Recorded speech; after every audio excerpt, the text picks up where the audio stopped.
সুপ্রিয় দর্শক, এই মুহূর্তের সবথেকে বড় খবর। দর্শক, আপনারা সকলেই জানেন আর.জি. কর কাণ্ডে উত্তাল গোটা দেশ। এই আবহে আন্দোলন চালাচ্ছে জুনিয়র চিকিৎসক থেকে শুরু করে একাধিক ছাত্র সংগঠন সকলেই।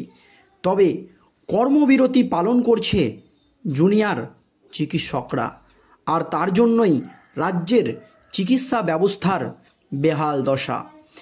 এই আবহে মুখ্যমন্ত্রী মমতা ব্যানার্জি জুনিয়র চিকিৎসকদের কাজে যোগ দেওয়ার অনুরোধ জানিয়েছে।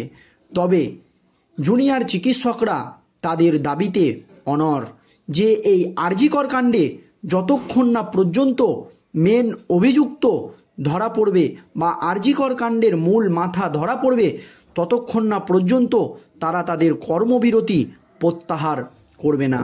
পরিষ্কার জানিয়ে দিয়েছে তারা। এই আন্দোলন যেমন চলছে তেমনই চলবে। দর্শক, এর পরপরই আর.জি. কর কাণ্ডের তদন্তভার হাতে নিয়েছে সিবিআই। কিন্তু 15 দিন পার হয়ে গেলেও আর.জি. কর কাণ্ডে শুধুমাত্র একজনকেই গ্রেপ্তার করা হয়েছে, তাও তাকে গ্রেপ্তার করেছে Kolkata police. Sanjay Roy, civic volunteer, তিনিই প্রথম আর.জি. কর কাণ্ডে গ্রেপ্তার হওয়া অভিযুক্ত এবং তিনিই শেষ। এর পরপরই কেন্দ্রীয় তদন্তকারী সংস্থার সিবিআই আধিকারিকদের প্রবল চাপ দিচ্ছেন মুখ্যমন্ত্রী মমতা ব্যানার্জি যে কেন কেন্দ্রীয় তদন্তকারী সংস্থার সিবিআই আধিকারিকরা এখনও কাউকে গ্রেপ্তার করতে পারলেন না। তবে সিবিআই কিন্তু জোর কদমে তদন্ত চালিয়ে যাচ্ছে। আর এই আবহে আর.জি. করের মহিলা অ্যাসিস্ট্যান্ট সুপারকে সিবিআই চেপে ধরতেই নিজেকে বাঁচাতে আসল মাস্টার মাইন্ডের নাম বলে দিলেন মহিলা সুপার। প্রথমেই সুপ্রিম কোর্টের বিচারপতিরা এই মহিলাকে সন্দেহের তালিকায় রেখেছিলেন যে একে জিজ্ঞাসাবাদ করলেই হয়তো কিছু পাওয়া যাবে বা কিছু তথ্য এর কাছ থেকে পাওয়া যাবে। সন্দেহের গতিবিধি, একাধিক রিপোর্ট দেখে তার উপরে নজর রাখছিল কেন্দ্রীয় তদন্তকারী সংস্থার সিবিআই আধিকারিকরা। আর তাকে চেপে ধরতেই মুখ খুলে একেবারে বিস্ফোরক নাম বলে দিলেন।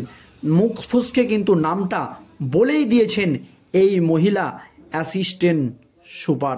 কি জানিয়েছেন তিনি দেখুন দর্শক। আর.জি. করের অ্যাসিস্ট্যান্ট সুপারকে জিজ্ঞাসাবাদ করল সিবিআই। 3rd ডিগ্রি দিতেই অভিযোগ নিহত ছাত্রীর পরিবারকে ফোন করে প্রথমে অসুস্থতা ও পরে আত্মহত্যার তথ্য দেন আর.জি. করের তৎকালীন অ্যাসিস্ট্যান্ট সুপার। এই অ্যাসিস্ট্যান্ট সুপারই কিন্তু প্রথমে বলেছিল এই নির্যাতিতা মহিলার বাড়িতে ফোন করে যে আপনাদের মেয়ে অসুস্থ রয়েছে। তারপরে বলা হয় আত্মহত্যা করেছে আর.জি. করের তৎকালীন এই অ্যাসিস্ট্যান্ট সুপার। কিন্তু পরবর্তীতে দেখা যায় তাকে গণধর্ষণ করে খুন করা হয়েছে।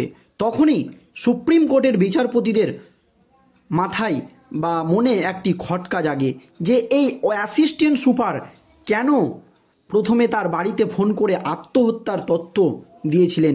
এই প্রশ্ন কিন্তু সকলের মনেই ঘুরপাক খাচ্ছিল।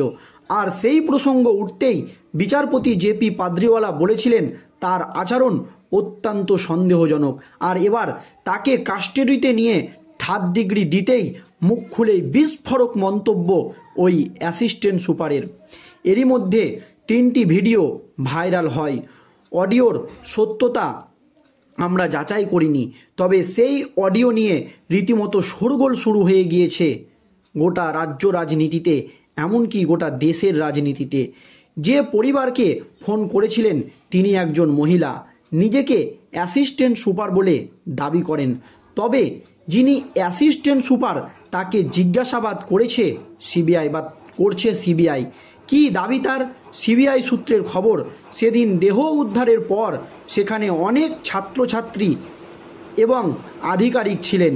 চেস্ট মেডিসিন বিভাগের প্রধান তাকে ছাত্রীর বাড়িতে ফোন করে খবর দিতে বলেন। সূত্রের দাবি, বাড়িতে যেহেতু বয়স্ক লোক আছেন তাই তারা যাতে বিচলিত না হয়ে পড়েন বা উদ্বিগ্ন না হয়ে পড়েন, তাই অসুস্থতার কথা বলতে বলা হয়েছে বলে দাবি করেছেন ওই অ্যাসিস্ট্যান্ট সুপার।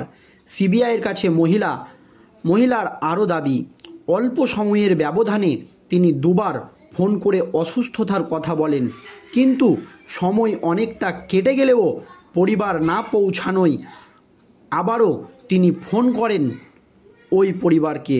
সূত্র মারফত জানা গিয়েছে, মহিলা অ্যাসিস্ট্যান্ট সুপারের দাবি অনুযায়ী ঘাবড়ে গিয়ে সুইসাইড বার্তা দিয়েছিলেন তিনি।